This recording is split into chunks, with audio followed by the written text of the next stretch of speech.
दोस्तों, हमने आपके सामने कानूनी शहादत ऑर्डिनेंस के हवाले से एक सेशन शुरू किया था जिसमें हमने डिस्कस किया था आर्टिकल 1 और 2 कानूनी शहादत ऑर्डिनेंस का। अब हम इसको आगे बढ़ाते हुए कानूनी शहादत ऑर्डिनेंस के आर्टिकल 3 की बात करेंगे, जिसमें कानूनी शहादत ऑर्डिनेंस या एविडेंस एक्ट जिसे हम कहते हैं, इसके आर्टिकल 3 में बताया गया है कि हु मे टेस्टिफाई, मतलब ऐसा बंदा कौन हो सकता है जिसको जो है टेस्टिफाई किया जाए कि जो एविडेंस दे सकता हो, इस काबिल हो कि वो एविडेंस देने के अहल है या नहीं। तो इसमें हम आगे चलेंगे जी कि मैंने इसमें रीडिंग के साथ आपको सारी चीज़ें समझाने की कोशिश की थी, तो इसी तरह ही हम इस सेशन को भी स्टार्ट करेंगे। All persons shall be competent to testify unless the court considers that they are prevented from understanding the questions put to them। मतलब तमाम लोग जो हैं वो अहल हैं कि वो एविडेंस जो है वो रिकॉर्ड करवा सकते हैं कोर्ट में, जब तक कोर्ट इस चीज़ का तयन ना कर दे कि वो बंदा जो एविडेंस देने के लिए आया है वो सवाल को समझ पा रहा है या नहीं पा रहा है, उसकी ज़हनी तौर पे इतनी जो है वो कैपेबल है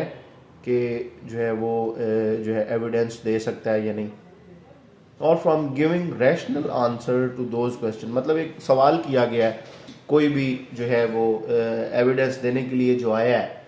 तो वो उसके अंदर इतनी सलाहियत है कि वो सवाल को समझ सके और उसका प्रॉपर तरीके से जवाब दे सके। अगर है तो फिर वो इस काबिल है कि वो एविडेंस अपनी जो है वो रिकॉर्ड करवा सकता है। By tender years, extreme old as,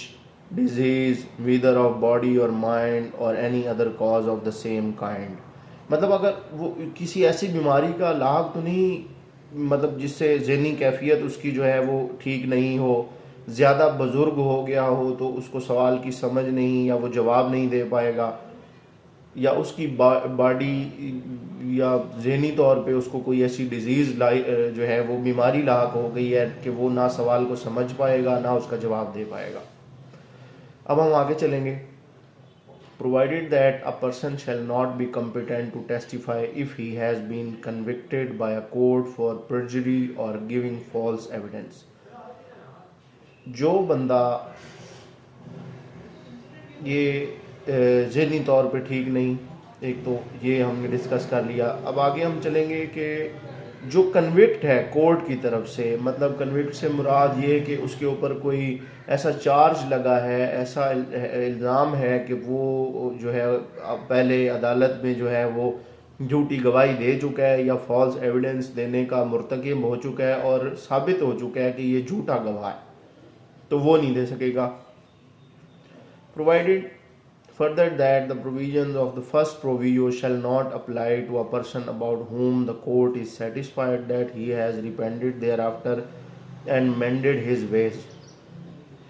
मतलब वो इस सूरत में दे सकता है कि अगर वो ये साबित कर दे, कोर्ट में ये साबित कर दे कि वो जो पहले उसने एविडेंस दिया था उस तरह का नहीं है और कोर्ट मुतमिन ना हो जाए जब तक,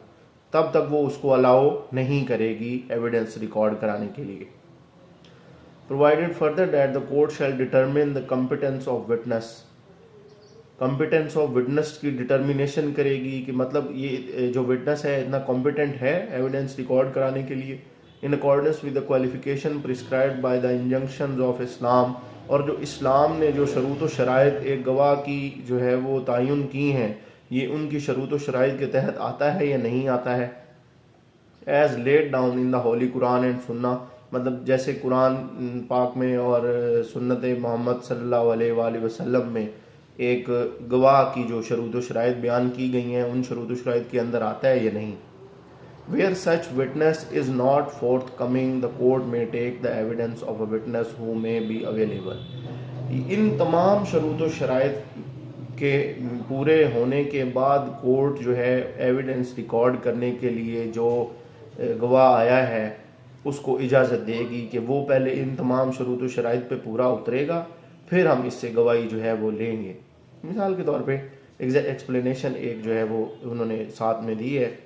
क्या lunatic is not competent, lunatic जो जहनी तौर पर ठीक नहीं है बयान रिकॉर्ड कराने के लिए, एविडेंस के लिए, अपनी लूनेसी की वजह से, और वो सवाल को समझकर सही जवाब नहीं दे सकता, तो वो जो है इस काबिल नहीं कि उससे जो है वो एज अ विटनेस उसको इंक्लूड किया जाए। तो अब इस वीडियोस को, इस सेशन को QSO के रिलेटेड जो है वो हम शॉर्ट्स जो है वो बना के अपलोड करेंगे, क्योंकि वीडियो कुछ सेक्शन बहुत लंबे होते हैं तो वीडियो जो है वो बहुत ज़्यादा लंबी हो जाती है।